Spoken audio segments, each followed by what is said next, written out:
As we head into the second patch of Act 3, the devs are looking to do a little housekeeping along with some minor agent touch-ups to balance out the power levels across the board. What is going on, ProGuides family? It is your host Sergeant Frost, and today we have the patch 4.09 patch notes.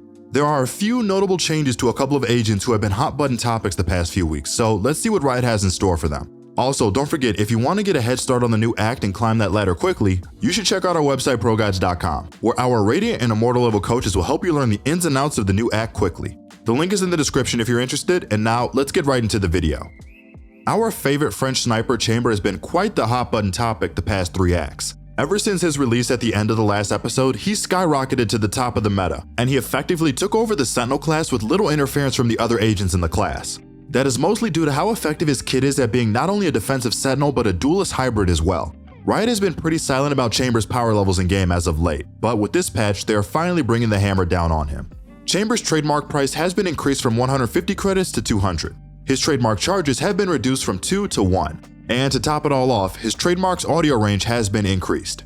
So guys, how do we feel about these changes as a community? It's hard to really critique these changes because trademark is not the biggest or main reason Chamber felt oppressive to play against. It seems like nerfing any of his other abilities in a meaningful way would have done more to tone down his duelist capabilities in game.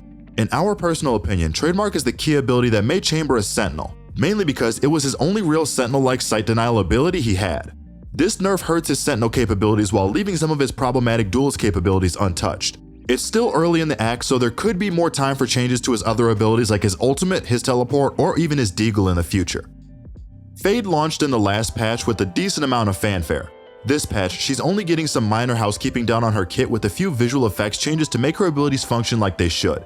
With her ultimate Nightfall, you should now see a decreased amount of flickering textures on diagonal walls when casting Fade's ultimate. The devs have also added some additional visual effects for additional clarity and visual impact. And for her QCs, the devs have added some visual effects changes to the orb for a more dynamic presentation in the agent select screen. Fade has seen a lot of support within the community since her release. It seems like as the days go by, I've been seeing more and more Fades in my game as the main initiator. Fade hasn't quite replaced Sova in the meta as the main info gatherer, as they do gather info in slightly different ways. But some of the caveats to her kit has allowed her to thrive on maps where Sova and his recon dart were not as useful for info gathering. Smaller maps like Split and Fracture seem to cater to her kit a little bit more. We will see moving into the future if Fade is too strong, too weak, or if she's just right as a premier info gathering initiator. In competitive updates, we're getting a few minor changes to the UI, observer features, and party leader features. These are just a few quality of life changes to the game client to make your experience a little bit better. With party lead transfer, you can now change the lead of your party. Current party leaders can right-click the player name that they want to transfer the responsibility to and choose Make Leader in the drop-down menu. The devs have also made a number of small tweaks and updates to the UI. And finally, they have added an observer ability to toggle scoreboard on and off.